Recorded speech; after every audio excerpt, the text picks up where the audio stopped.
Welcome back to another round of CPW Science Edition. This week we're going to compare data from simple data presentations. Then we'll identify differences between experiments.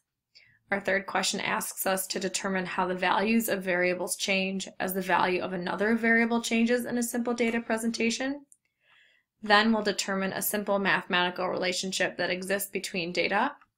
And then we'll determine the experimental conditions that would produce specific results. We know we can be successful when we use data given in a table and match it to its corresponding graph, when we identify the different independent variable in two student experiments, when we analyze raw data to determine the relationship between independent and dependent variables of an experiment, when we can predict the outcome of a hypothetical experiment using the known relationship between variables, and when we compare models in order to predict the results of an experiment. Our first question is focusing on student 1's experiment, where we can see their raw data in table 1. So volume, which is our independent variable, is on our x-axis, and pressure, which is our dependent variable, is on our y. So what we're going to do is we're going to look for this first data point where it's 1 liter to 64 atmospheres of pressure. So I'd go over to 1 liter and I find 64. So A is an option. If I go over to 1 liter and then up to 64, there's no data point there. So B is not an option. So right now we're just eliminating possible answer choices. In C, if I go to 1 and then up, that's around 64. And then for D, if I go up, that's around 64 as well. Then I'm going to look for the second data point, so 2 to 32. So if I go over to A, I go to where 2 would be. I see it's right by the 30 line. We've already eliminated B as a possibility. If I go over to where 2 should be, there's nothing near 30. So C is out as an answer choice. And the same thing goes with D.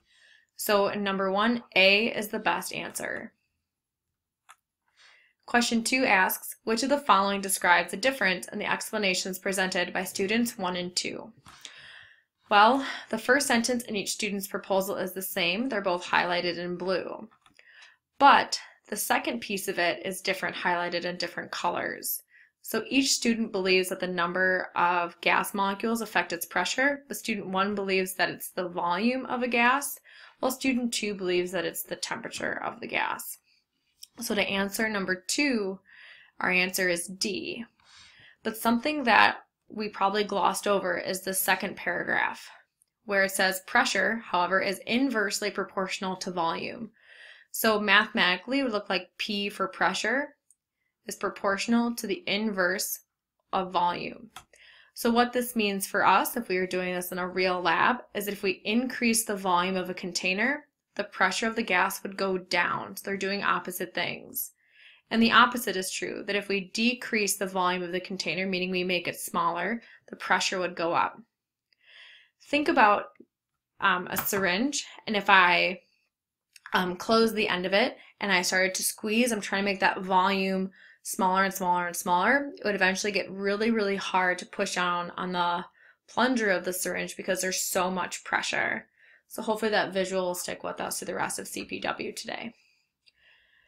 Now student 2 says that pressure is directly proportional to temperature.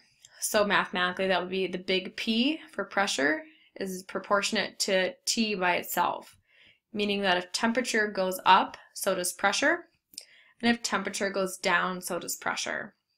So think about it, future drivers of America, like your tire pressure.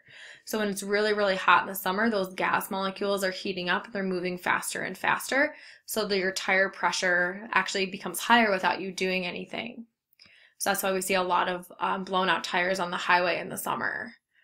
But in the winter, it's really important to check our tire pressure because the molecules slow down, so they condense together, meaning our tire pressure is going to be lower. So that's why you always put more air into your tires in the winter to equalize the tire pressures so you don't have a flat tire and get into an accident. So taking all that into consideration, our third question says, student 2 presented experimental evidence to support the claim that the pressure of a gas increases as what? So if I look over at my raw data table, I'd see that the pressure of the gas is increasing as we move downwards, but then I also see that the temperature is getting larger as well, which that corresponds to the last slide where I explained that pressure and temperature are directly proportionate or directly related. So the answer to number 3 is C. Our fourth question asks, suppose that the pressure of a gas changed due to a decrease in the average kinetic energy of the gas molecules, and that during this change all the other factors were held constant. And based on student 2's explanation, did the pressure of the gas increase or decrease? Now this is kind of a loaded question because it requires you to have some prior knowledge. So kinetic energy measures how fast molecules are moving.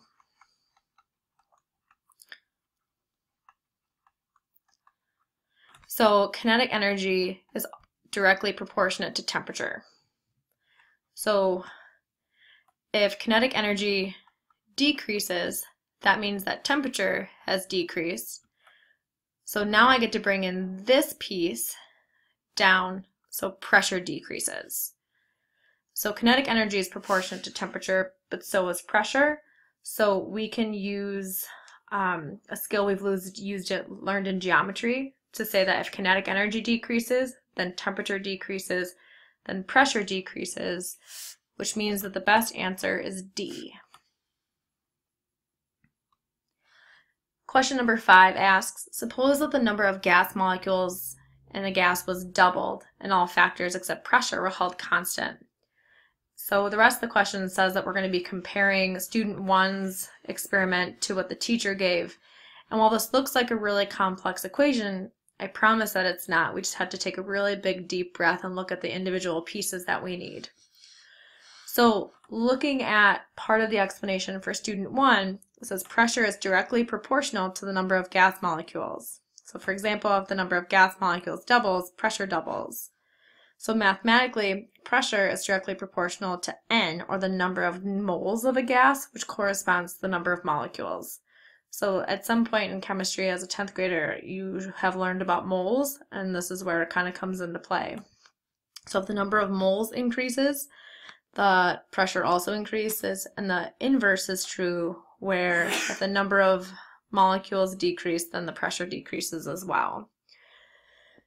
So if I look at the teacher's equation, I only really need to look at N for number of moles of the gas, and then I also need to look at P.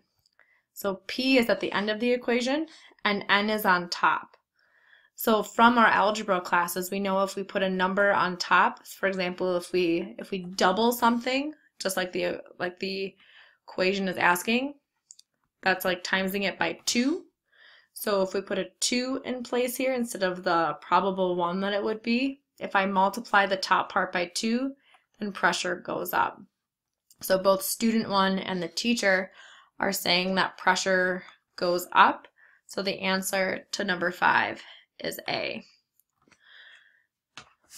So this week's CPW focused on the ideal gas law, which is a really fascinating way to combine chemistry and algebra. Until next time, guys.